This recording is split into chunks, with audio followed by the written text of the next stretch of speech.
자, 이번 시간에는 저번 시간에 설명드린 수배 전반 싱글라인 관련된 부분들을 좀 디테일하게 설명드릴 수 있는 시간을 갖도록 하겠습니다. 저 앞에 보이는 이 전체 CAD 파일에 대한 부분들은 저번 시간에 설명드린 부분들을 CAD 파일로 옮겼다고 보시면 될 것 같아요. 아무래도 그거를 그래서 설명드리는 것보단 이 싱글라인 자체를 정리한 것들에 대한 부분들을 보시면서 디테일하게 설명을 드리는 게 이해가 좀 빠를 것 같아서 이렇게 CAD 파일로 옮긴 파일로 설명을 드릴 수 있는 시간을 갖도록 하겠습니다. 자, 먼저 이게 전체적인 저번 시간에 설명드린 부분들을 CAD 파일로 정리한 라인이라고 보시면 될 것 같습니다. 자, 처음부터 하나씩 설명을 드릴 수 있도록 하겠습니다. 자, 보시면 1차적으로 메인 투투라인 22,900V가 들어오게 되겠죠. 들어오게 되면 LBS란 차단키를 거치게 됩니다. LBS란 로드 브레이크 스위치라고 보시면 될 것 같아요. 부하 개폐기라고 보시면 될 것 같습니다. 이 부하 개폐기에 대한 부분들은 사진도 우측에 잠시 나가겠지만, 그러니까 한나 삼상 중에서 항상이라도 문제가 발생돼서도 흐리지 않으면 세개가 전체적으로 차단이 되는 장치라고 보시면 될 것 같습니다. 여기에 이제 부하 개폐기가 1차적으로 들어갑니다. 그 다음에 피레기가 들어가겠죠. 이제 이상 전압 전류가 발생이 되면 대지로 이제 방출을 시키는 형태라고 보시면 될 것 같습니다. 거의 일중 접지를 한다고 보시면 될 것 같아요. 피레기입니다. LA. 자, 그 다음에 들어가는 게 이제 퓨즈가 이렇게 들어가겠죠. 퓨즈가 들어가고 이제 MOF라는 게 들어갑니다. 이게 이제 메탈링 아웃핏이라고 그래서 계기용 변성기라고 보시면 될 것 같아요. 요 MOF 자체를 설치하는 이유는 이제 전력량을 측정을 해서 우리가 그 전력량을 가지고 한전에 이제 그러니까 돈을 이제 얼마 지불해야 되는가에 대한 부분들을 하기 위해서 이 MOF를 설치한다고 보시면 될 것 같아요. MOF는 우리가 이제 말씀드린 것처럼 한마디로 얘기해서 전압과 전류 PT와 CT가 이제 조합된 하나의 이제 변류 변압기라고 보시면 될 것 같아요.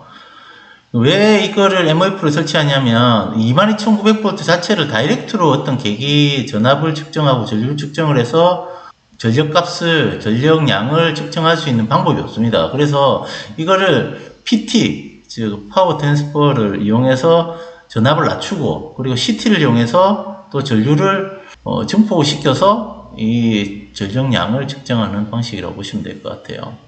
그래서 여기 보시면 22,900V인데 왜 여기는 13,200V냐 이렇게 생각할 수 있는데 요거는 한상의 전압을 중성점하고 한상을 측정을 하게 되면 이게 13,200kV가 됩니다. 그래서 요거를 루트 3으로 곱하게 되면 22,900V가 된다고 보시면 될 것 같아요. 그래서 이제 PT의 용량을 22,900V로 하지 않고 13,200kV를 110V로 변환하는 계기용 변성기 MOF, 계기용 변성 PT가 들어가고, 그리고 이제 CT는 400대 5짜리 80대 1로 이제 전류를 중폭을 시켜서 거기에 따른 전류값을 측정을 하면 이 배열을 곱하게 되면 실질적인 이제 전류값이 측정이 된다고 보시면 될 것 같습니다. 그렇게 보시면 될 것 같고, 그리고 최대 수요 전력 제어 장치가 있어요.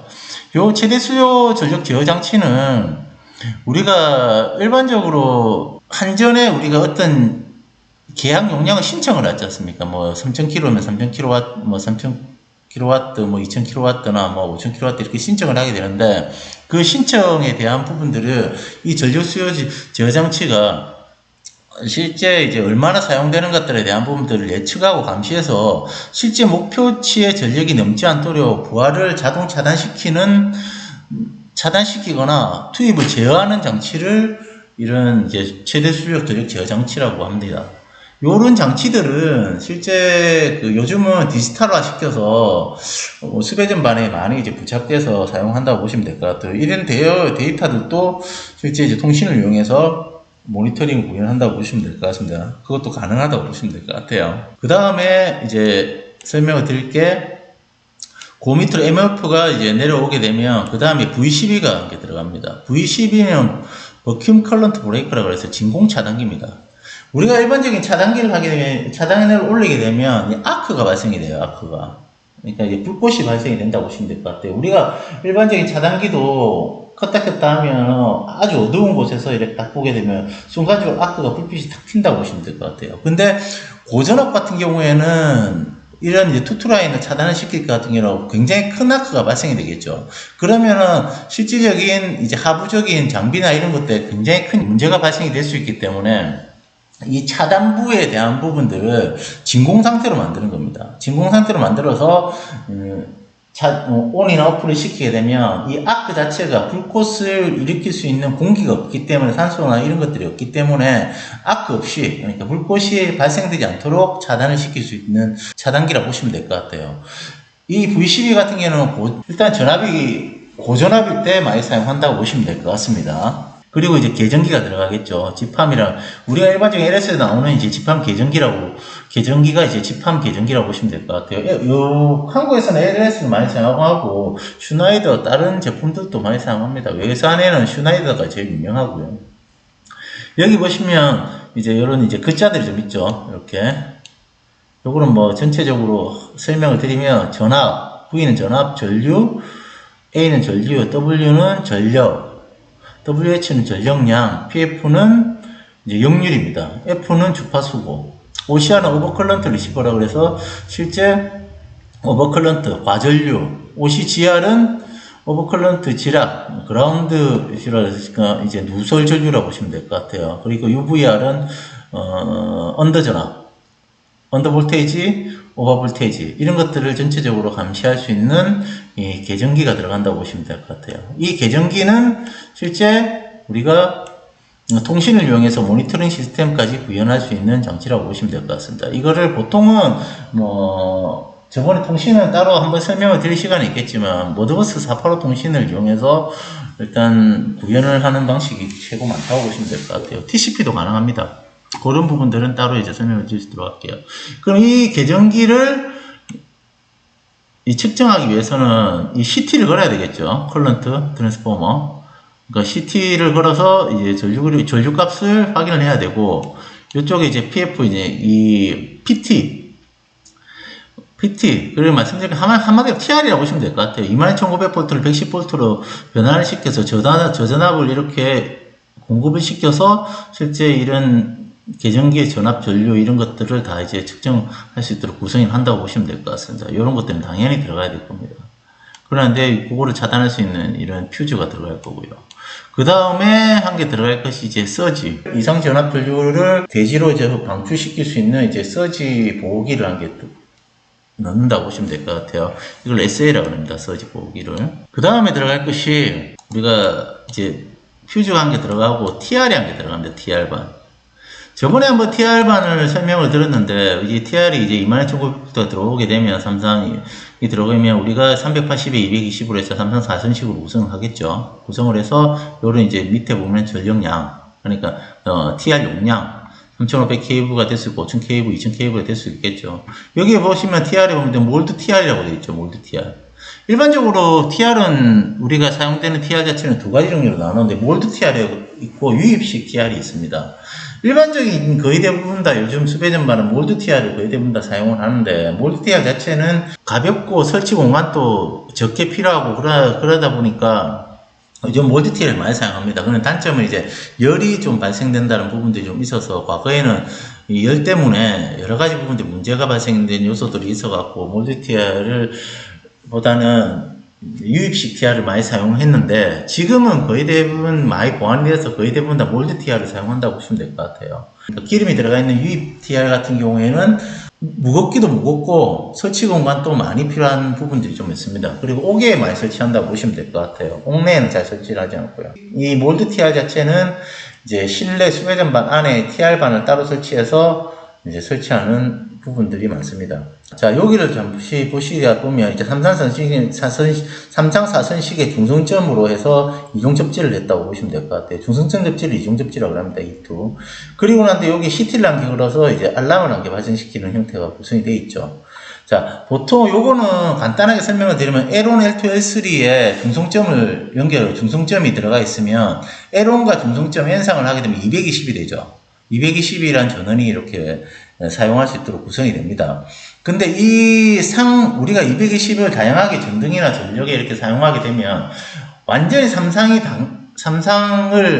뭐 L1과 N상, L2와 N상, L3와 N상을 이런 식으로 220을 사용하게 되면 정확하게 세 개가 똑같은 전력량을 사용할 수는 없습니다. 사용할 수 없다 보니까 다양하게 이제 다르게 사용하게 되겠죠. 이 다르게 사용하는 탕에 대한 전류값의 밸런싱이 안 맞으면 중성점으로 전류가 흐르게 되는데, 일반적으로 이런 부분들이 너무 많이 흐르게 되면 이 상발란성이 안 맞기 때문에 CT를 여기 걸어서 중성점으로 전류가 얼마나 흐르는가에 대한 부분들을 확인해서 알람을 발생시켜주는 이런 장치를 이렇게 설치를 한다고 보시면 될 것 같아요. 좀 복잡한 얘기인데, 삼상에 대한 상의 밸런싱이, 그 전력량이 균등하게 흐르지 않으면 중성점으로 전류가 흐르는데, 그 전류가 흐르는 것이 너무 크게 돼버리면 TR에 무리가 가기 때문에 실제 이제 중성점의 전류값의 일정 수준 이상이 흐르게 되면 알람이 발생시키는 그런 장치라고 보시면 될 것 같아요. 이렇게 건다고 보시면 될 것 같습니다. 자, 그 다음에 넘어가면 A12가 들어가죠. A12. 그러면 에어 커런트 브레이크라고 합니다. 기중 차단기라고 하죠. 우리가 누르게 되면 에어의 힘을 이용해서 차단을 시킨다고 보시면 될 것 같아요. 한마디로 얘기해서 MCC 반에 대용하라고 보시면 될 것 같은데, 단지 에어의 힘으로 차단을 시킨다고 보시면 될 것 같아요. 온오프를 시키는 이런 기중 차단기라고 보시면 될 것 같습니다. 이런 것들은 아무래도 저전압에 거의 대부분 다 많이 사용한다고 보시면 될 것 같습니다. 그리고 우리가 저전압에 사용되는 이제 계전기도 이렇게 들어가고요. 거기에 따른 380을 저전압으로 만들어서 이런 계전기로 전압과 전류를 넣어서 이런 전압 전류 이런 것들에 대한 부분 측정할 수 있는 계전기가 이런 식으로 들어간다고 보시면 될 것 같아요. 지메가이 2 플러스라는 것들을, 그런 모델을 들어간다고 보시면 될 것 같습니다. 그리고 여기 보시면 이렇게 콘덴서 관계 들어가죠. 요거는 아무래도 일반적인 진상 콘덴서라고 하는데, 일단 역률 보안용 콘덴서라고 보시면 될 것 같습니다. 콘덴서 역할은 역률 보상용이라고 보시면 될 것 같습니다. 자, 그 다음에 들어가는 게 이제 하부 자, LV반에서 여기 차단기들이 이렇게 딱 구성이 돼서 각 필드 쪽으로 이제 연결을 해서 판넬로, 보아로 이제 연결을 해서 이제 사용할 수 있도록 구성이 되죠.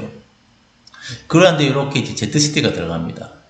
요게 이제 영상 변류기라고 하는데, 영상 변류기란 일반적인 CT 같은 경우에는 각상에 둥근 원형 코일이 들어가서 이 전류값을 측정하는 방식인데, 요 영상 변류기는 이 누설 전류를 측정하는 방식입니다. 일반적으로 세 가닥을 사용하게 되면 각상에 대한 부분들이나 N상까지 이렇게 네 가닥을 이렇게 포함해서 연결하게 되면 이 상발란싱이 전체적으로 다 맞기 때문에 전류가 발생이 되지 않는데, 한 개라도 누설 전류가 발생이 되버리면 CT에서 전류가 발생이 되는 현상이 발생이 돼요. 그러면 그거를 요 밑에 ELD가 찍어서 알람이 발생되는 그런 형태라고 보시면 될 것 같아요. 한마디로 얘기해서 ZCT는 누전을 감지하는 장치라고 보시면 될 것 같습니다. 요즘은 이런 형태의 이제 하부 차단기 보아에도 각각의 계정기를 설치해서 이런 데이터들, 가별적인 이제 데이터들도 받을 수 있는 모니터링 시스템을 구축한다고 보시면 될 것 같아요. 그리고 이 TR반에서 한 개 더 설명을 드릴 게 있는데,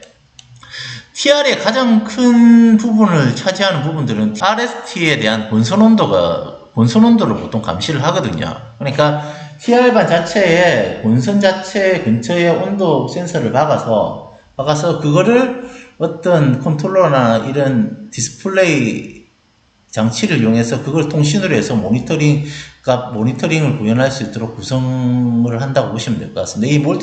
일반적 TR 자체는 본선 온도, 그러니까 L1, L2, L3에 관련된 이 본선 온도는 무조건 감시를 한다고 보시면 될 것 같습니다. 여기까지 이제 수배전 관련된 부분들에 대한 디테일한 부분들을 설명을 좀 드렸습니다.